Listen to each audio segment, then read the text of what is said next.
I've been on a bit of a personal journey lately, and I'd like to share it with you. When I was 7 years old, I lived in Louisville, Kentucky. I was just starting the second grade at a new school, and I only knew one kid in my class. He was my neighborhood bully. I remember we used to get in fights all the time in the backyard, bloody noses, black eyes. For some reason, I can't remember, he didn't like me very much. So there we were in second grade, and we had a Spanish teacher who would go from classroom to classroom. And sometimes before our teacher came in, our regular teacher would get up and leave and would be alone for a minute or two. The bully would stand up whenever we were alone, and he'd say, "Everyone who hates Scott, stand up." And the whole class would stand up and tell me they hated me. That was pretty tough for a 7-year-old, and usually I started to cry. Then the Spanish teacher would walk in. He was a very strange man. He'd put his briefcase down, he'd take his mink coat off because he wore a mink coat to school, and then he'd notice me crying. He'd walk over, stand above me, and say, "Senior Harris, if you don't stop blubbering, I'm going to hang you up like a human piñata and let the class beat you." And the class would cheer. That happened just about every day for a year. Now, the whole story of what happened that year is quite long. Let me just add that I went home and told my parents, and I begged them to take me out of that school. And they went in and complained, but the principal and the teachers said I was making it up. Well, my parents always believed me. They did leave me in the school. The next year I changed schools, and the year after that we moved. But everywhere after second grade, bullies always found me. It was almost as if something in that experience had changed me, and I became a much easier target for bullies. Now, I'm not a psychologist. I'm not an expert at any of this. But I know how helpless and alone I always felt. And I know that the thing that made my experience so bad was that no one understood how bad it was. People always told me to just get over it. But some things are harder to get over than others. And some people have a harder time getting over things. That doesn't mean they're weak, it just means their experience was different. The worst thing anyone's ever said to me wasn't, "I hate you." And it wasn't, "I'm going to hang you up like a human piñata." It was many, many years later when a close friend of mine told me I was pathetic for still caring about that experience. Incidentally, the nicest thing anyone has ever said to me was, "My God, that's fucked up."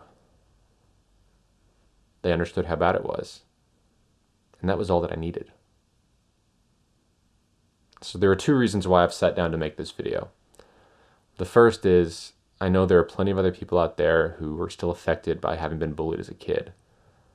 And if you're one of them, I'm here to say that you're not alone, that you're not pathetic, and that there are plenty of other people out there who understand. And there's a second reason I made this video. You see, I've been trying to understand bullying and bullies for as long as I can remember. I've done everything humanly possible to try and make sense of it. And one day I had a sudden insight. It has to do with something that happened when I was 13. I was living in a place called Flower Mound, Texas. I was in 8th grade, Forestwood Middle School. In my history class, there was a kid named Kirk. And in a class full of dorks, myself included, Kirk was the dorkiest. The thing I remember about him was he used to carry everything he had in his pockets. Pens, pencils, erasers, a stapler, the novel that we were reading in English class. Everything was in these huge pockets. And the kids teased him about it. So then I teased him about it. And it was amazing. Because for the first time since I'd been 7, no one in class was bullying me. I still got it in all my other classes, and at lunch and after school, but there in history I was safe. So I kept bullying him. By then, I'd had so much experience with bullies, I knew exactly what to say. And I became the worst of Kirk's bullies. I look back on my life, I'm 33 years old, and I'm more ashamed of what I did in that classroom than anything else. I should have known better. Me more than anyone. but still I did it.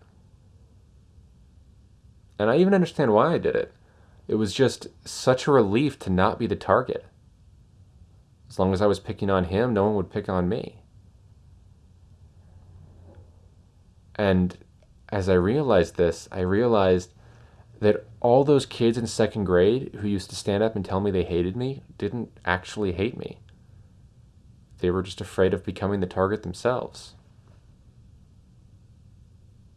If you're old enough to be watching this video, you should have figured it out by now. A person can be bullied for anything. It just takes one thing to make them different. Your race, your religion, someone who's tall, someone who's short, someone who's too skinny, someone who isn't skinny enough, someone who slurs their S's when they talk, someone from a rich family, someone from a poor family, someone who's gay, someone with red hair. I've done everything I can possibly think of to try and understand bullies better, and I like to think I finally figured it out. There's just something deep within human nature where some people feel better about themselves by making somebody else feel bad. My second grade bully had an abusive father.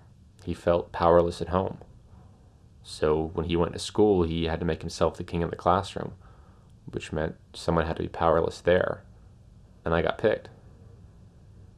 I'm actually extremely lucky because while my parents did leave me in that classroom, they also gave me a very loving and safe home to come back to every night. That's how I survived it. My bully didn't have that. So the second reason I've made this video, and why I'd like for you to share it, is because I've been trying to find Kirk so I can apologize to him. He moved, and I don't know anyone who knows where he went.